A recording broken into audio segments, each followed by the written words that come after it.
මධ්‍යම පළාතේ මාතලේ දිස්ත්‍රික්කයේ දඹුල්ල ප්‍රාදේශීය ලේකම් කොට්ටාශයට අයත් උතුරින් ගෙඩිගස්වලාන ග්‍රාම නිලධාරී වසමත් දකුණින් මයිලත්තාව සහ සීගිරිය යන ග්‍රාම නිලධාරී වසම් වලින්ද බටහිරින් තල්කොටේ ග්‍රාම නිලධාරී වසමෙන් සහ නැගෙනහිරින් හිඟුරක්ගොඩ ප්‍රාදේශීය ලේකම් කොට්ටාශයට අයත් මහසෙංගම ග්‍රාම නිලධාරී වසමෙන්ද වටව ඇති මාතලේ දිස්ත්‍රික්කයේ උතුරු මායිමේ පිහිටි අවසාන ග්‍රාම නිලධාරී වසම් අතරින් එකක් ලෙස පිදුරංගල ග්‍රාම නිලධාරී වසම හඳුන්වා දෙන්නට පිළිවන්. ඓතිහාසික පිදුරංගල පර්වතය සීගිරිය පර්වතයට මුහුණලා ඇති අලංකාර වූත් අතිදර්ශනීය වූත් ස්ථානයක් ලෙස ප්‍රසිද්ධියක් උසුලයි.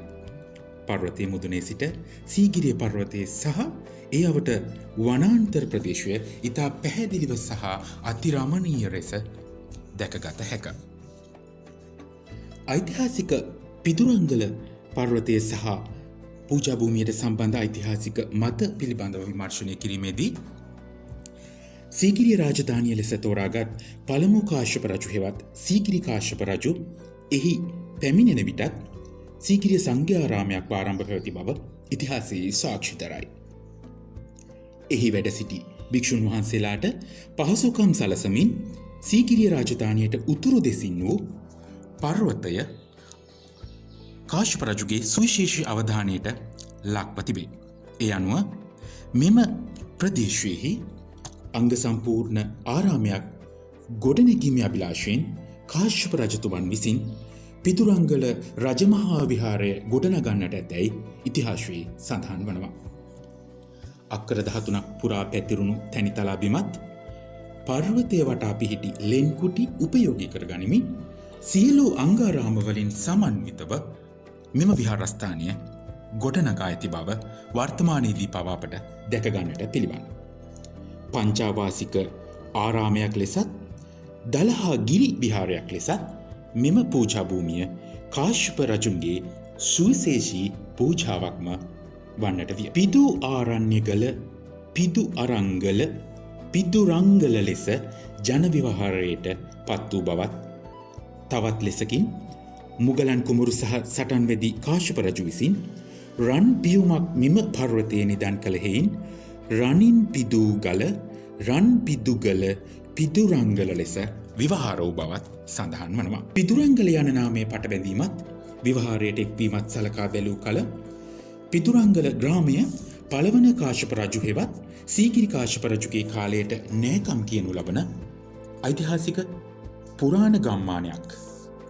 තවද විද්වතුන් පවසන පරිදි සීගිරියේ උතුරු දොරටුවට පිටතින් නීයන්තී නම් වනයේ තමා හා තම දූවරු දෙදෙනා නමින් කාශ්‍යප රජතුමා විසින් විහාරයක් කර වූ බවත් එය බෝධි උප්පලවන්නා කාශ්‍යපගිරි විහාරය ලෙසත් පසුව එය මෙම පිදුරංගල විහාරය බවට පත් ඇති බවත් විශ්වාස කරනවා. තවද මහාවංශයේ සඳහන් දලවෙහෙර වර්තමාන පිදුරංගල බව විද්වතුන්ගේ මතයයි. පැරණි පිළිම වහන්සේ, පැරණි දාගැබ, බෝධිඝරය, පැරණි පිළිමගේ සහ නව විහාරය, භාවනා කුටි, විෂ්ණු දේවාලය ඒ අතර සුවිශේෂී වෙනවා.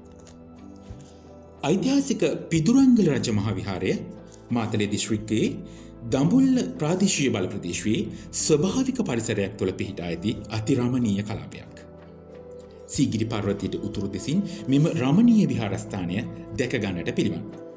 ප්‍රාග් ඓතිහාසික යුගයේ සාධකවලින් පිරිපුන් පිදුරංගල පළමු කාශ්‍යප රාජ සමයේදී එනම් පස්වන සියවසේදී අංග සම්පූර්ණ ආරාමයක් ලෙස සංවර්ධනය කොට ඇත.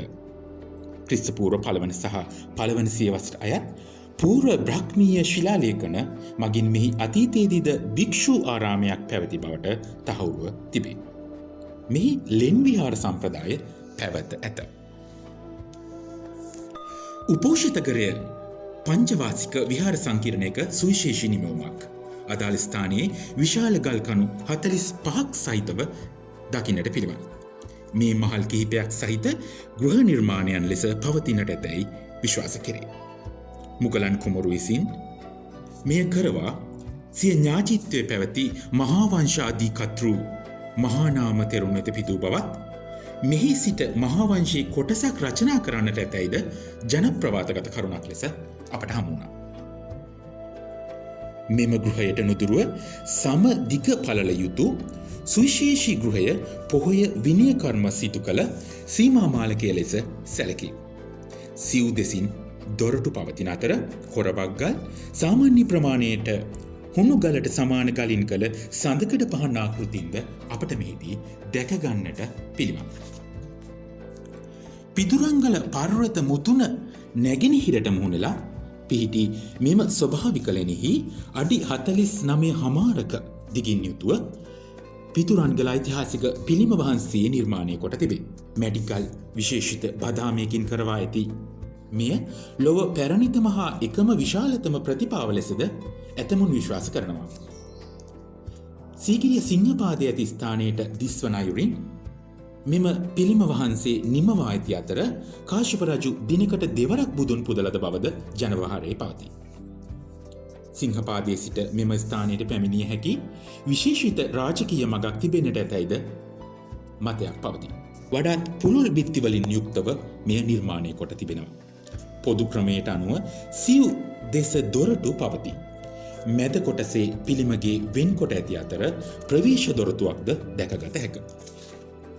ඒ වටා ඉඩ සහිත බිම්තීරුවක්. නව විහාරස්ථානය බෝමළුව අසල පියගෙට පෙළින් නැගින විටම ඉදිරියෙන් මැති ස්වභාවිකලෙනෙහි පිහිටා තිබේ. සැතපෙන පිළිමයක් භූමි ස්පර්ශ මුද්‍රාවෙන් යුතු පිළිම දෙකක් සහ හිටි පිළිම දෙකකින්ද දේවරූප 3ක් සහ බෝසත්රුවකින්ද මෙහි සමන්. මෙහි හිටි පිළිම දෙක සුදුහුණු ගලකට සමාන ගලක් භාවිත කරමින් නිමවා ඇති ශෛලමය පිළිම විතර්ක මුද්‍රාව පිළිබිඹු කරන බව ප්‍රකාශ වෙනවා. වාර්තාව සකස් කිරීම මාධ්‍ය ඒකකය ප්‍රාදේශීය මහ ලේකම් කාර්යාලය දඹුල්ල.